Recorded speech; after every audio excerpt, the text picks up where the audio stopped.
Hello everyone, my name is Casey and today I'll be presenting my microeconomic industry review on the US housing market with a focus on future outlooks and the role artificial intelligence may play in shaping the industry moving forward.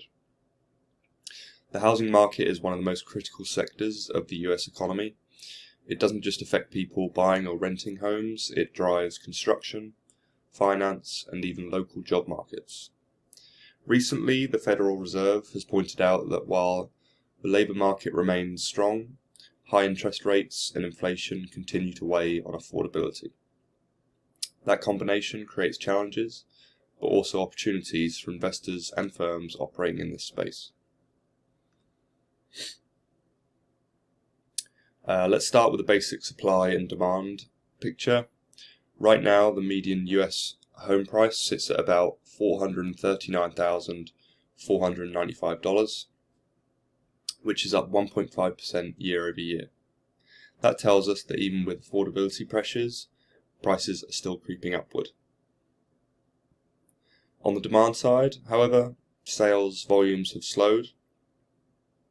Only about 460,900 homes sold in August, which is a 2.5% decline from last year. The key factor here is mortgage rates. Buyers are extremely sensitive to borrowing costs, and when rates rise, sales activity falls quickly. On the supply side, inventory is rising overall, which gives buyers more choices, but new listings are slowing. Many homeowners are sitting tight because they're locked into lower mortgage rates from a few years back. This creates tension, enough inventory to prevent a full-blown shortage, but not enough fresh supply to ease affordability. You can see this visually in the Redfin charts on the right here, both line graphs there. Prices are holding steady, sales are dipping, and affordability is sort of stuck in a tug-of-war with supply. The housing industry is both labour and capital intensive, which creates bottlenecks. On the labour side, construction helpers earn a median of about $46,000 per year, while property and real estate managers make closer to between $63,000 and $66,000 annually. Skilled labour shortages continue to drive wages up, which makes building homes slower and more expensive. Materials are another piece of the puzzle. Lumber, steel and cement remain costly, partly because tariffs keep input prices high. That adds another layer of pressure to builders. In terms of structure, the housing market is best described as monopolistic competition. Lots of firms, but each differentiates by location, reputation, or style. At the same time, the national home building market is concentrated.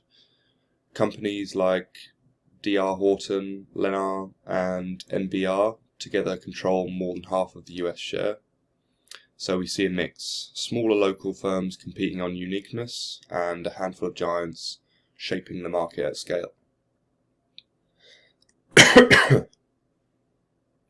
Looking ahead, the Federal Reserve expects interest rates to gradually decline from around 4.25% in 2025 to about 3.1% in 2027.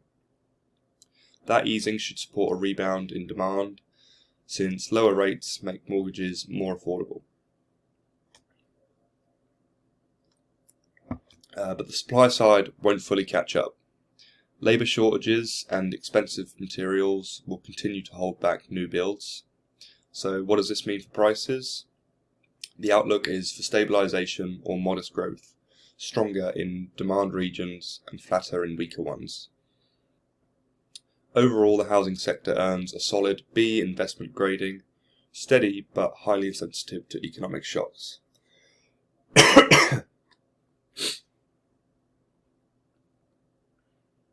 Now let's turn to something transformative, artificial intelligence. On the supply side, AI is already reshaping construction. Tools for project scheduling and resource allocation reduce delays and cut down on waste. And robotics and automation are also filling labour gaps.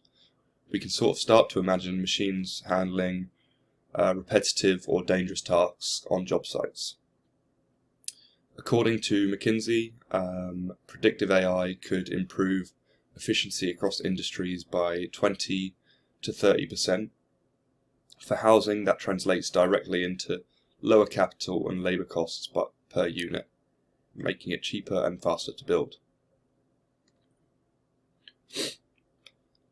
AI also impacts the demand side and the industry's competitive landscape. Think about AI-powered pricing models that give instant, precise valuations, or virtual tours, and chatbots that make buying and selling faster and cheaper. These tools cut transaction costs and reduce the time it takes to close a deal. The important point, however, larger firms with the money to invest in AI will gain the biggest advantage. That could lead to more market concentration, where the biggest players grow even stronger while smaller firms struggle to keep up. Beyond supply and demand, AI is being woven into nearly every business function. Customer service, lead generation, risk assessment, and even financial forecasting. McKinsey estimates that generative AI could add trillions to the global economy, and real estate will share that in growth. For companies that will embrace AI effectively, the payoff could be significant. Lower costs, faster growth, and a durable competitive edge. To wrap up, the US housing market faces steady demand but constrained supply, earning it a B rating. Prices should stabilise or grow modestly, depending on the region. And most importantly, AI is the wild card. It promises to cut costs, improve efficiency, and reshape competition. In short, while the housing market faces challenges, the firms that adapt, especially by leveraging technology, will be best positioned for long-term success. Thank you for your time, and here are my references.